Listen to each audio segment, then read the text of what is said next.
the things, being woke, as it was originally defined, was a good thing, right?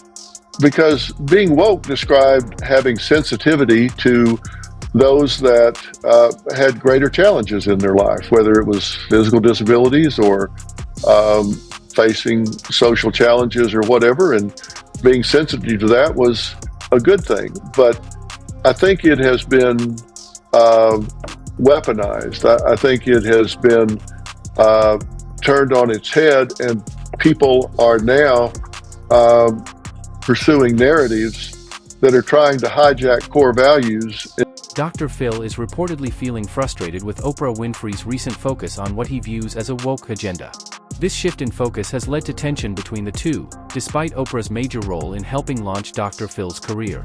It seems their perspectives on cultural and political issues have begun to clash, revealing a growing divide that's putting strain on their long-standing relationship. Expectation for who they think you are.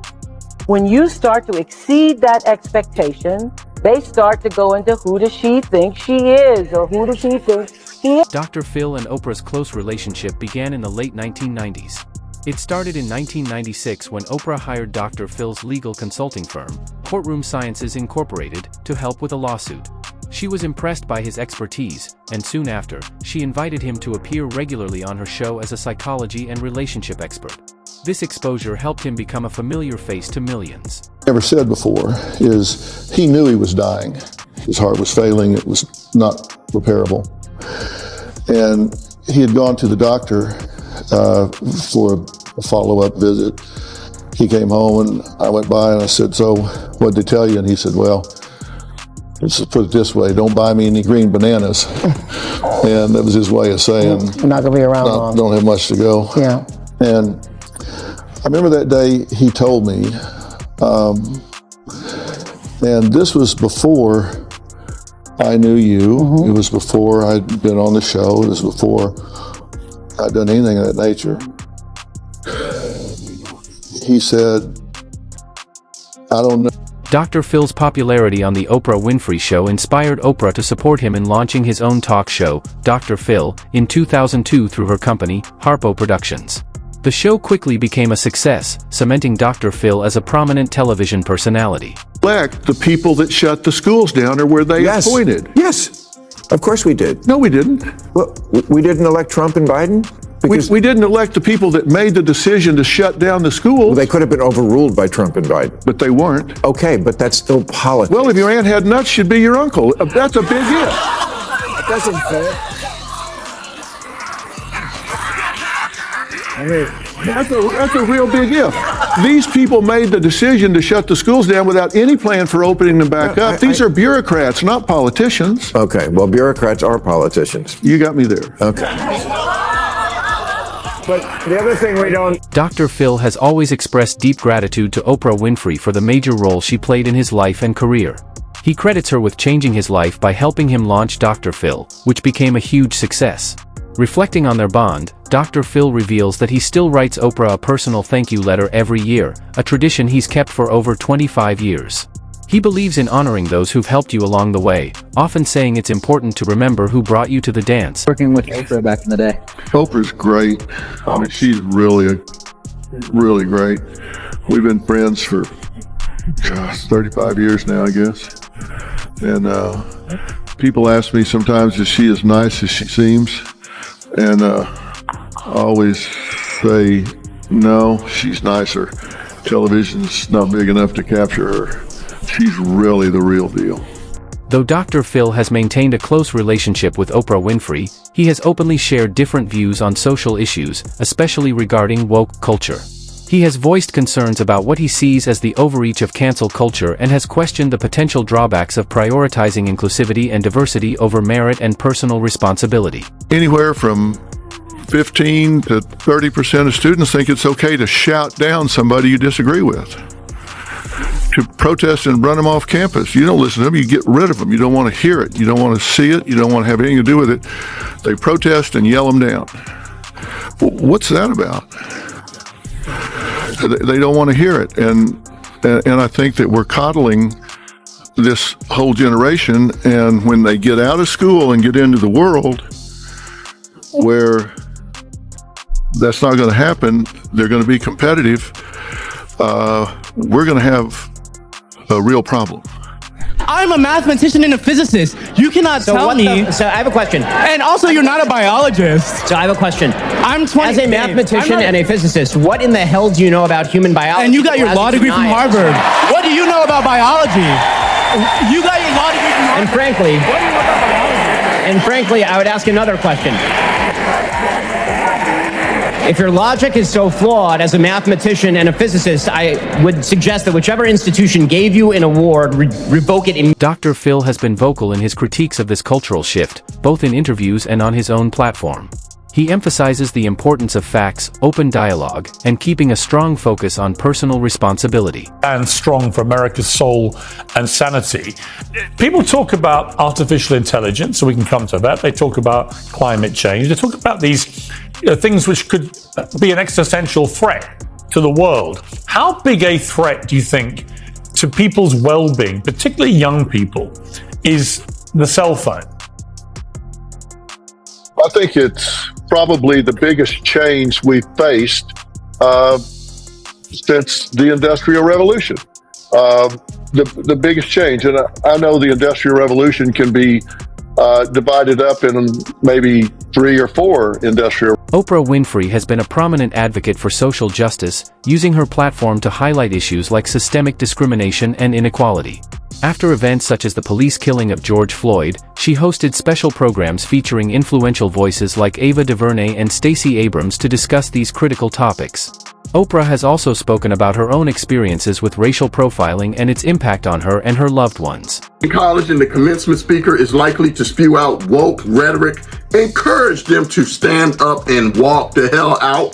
That will be one of the best life lessons that you can give them before they head off into the world themselves. Play the clip.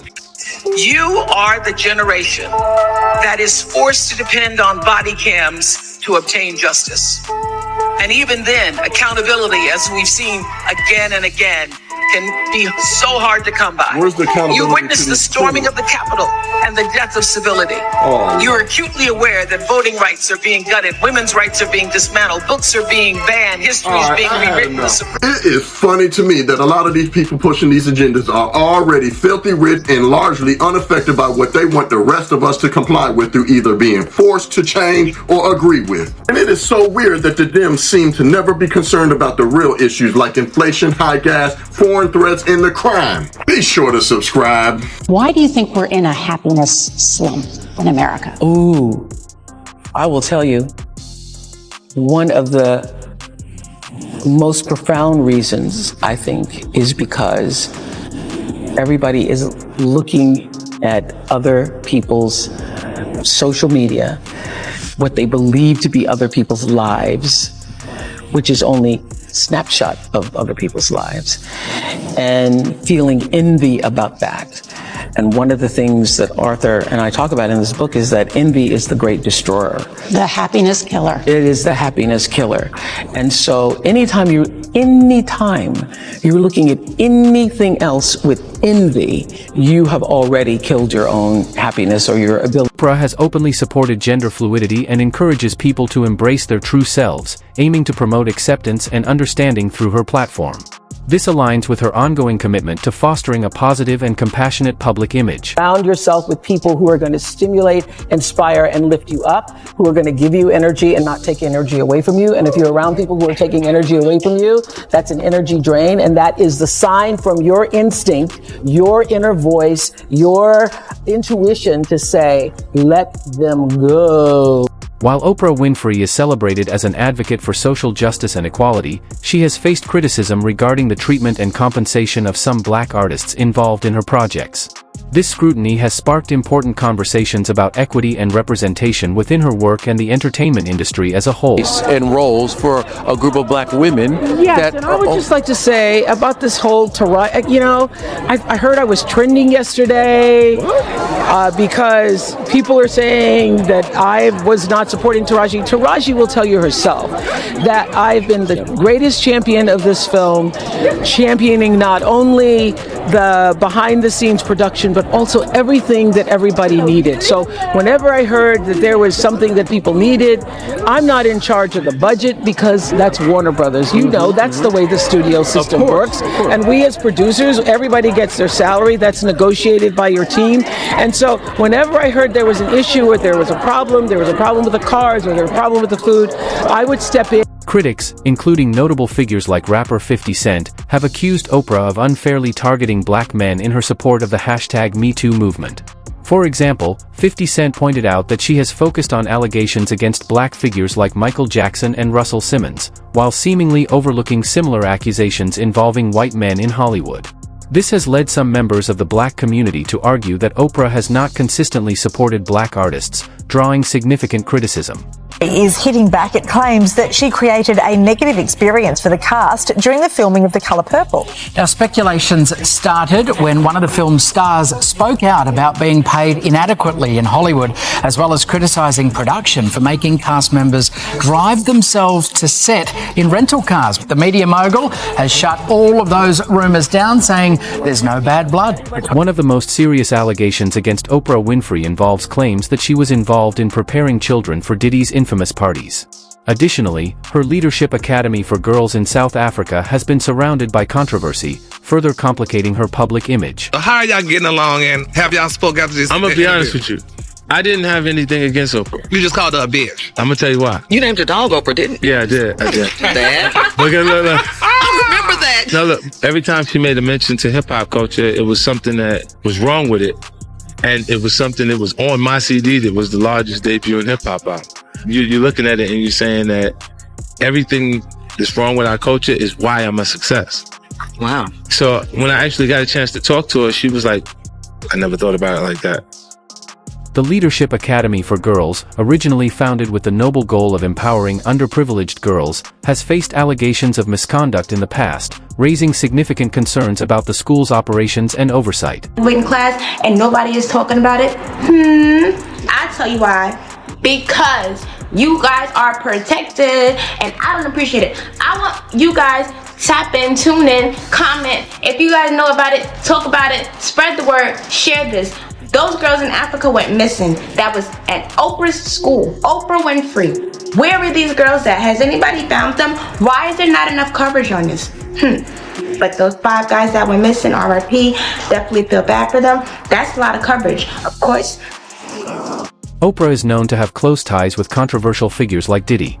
Critics have pointed out striking similarities between them, suggesting a potential connection through their alleged involvement in broader conspiracies. This has raised concerns across the entertainment industry. 15 were allegedly systematically and ritualistically targeted.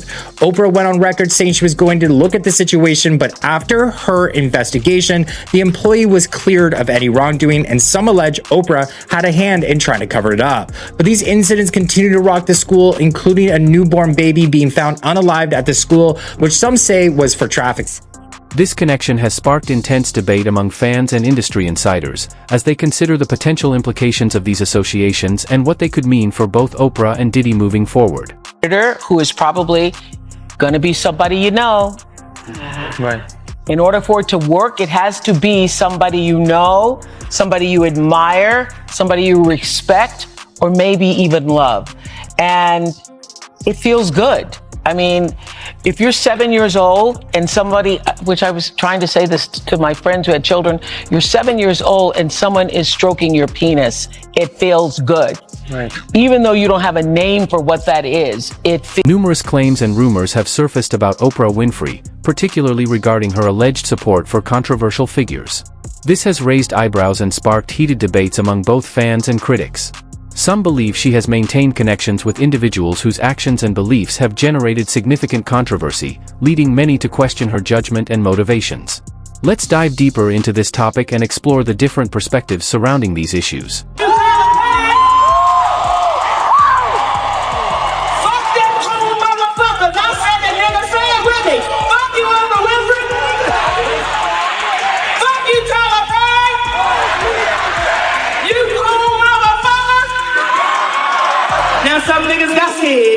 In the context of her connections to other contentious figures, Oprah has publicly addressed the Harvey Weinstein scandal, calling it a pivotal moment in the fight against harassment and misconduct. Her remarks emphasize the need for open discussions about these critical issues and advocate for accountability and change within the entertainment industry. Already, but you haven't kind of spoken yet publicly about what's going on. I think that this is, I'm always trying to look for the rainbow in the cloud, whatever is the silver lining. And this is what I do know for sure. When something this major happens, when you have the fallout, 50 women coming forward, that it's a watershed moment. And what I do believe is actually happening is that, first of all, it's triggering a lot of unrelated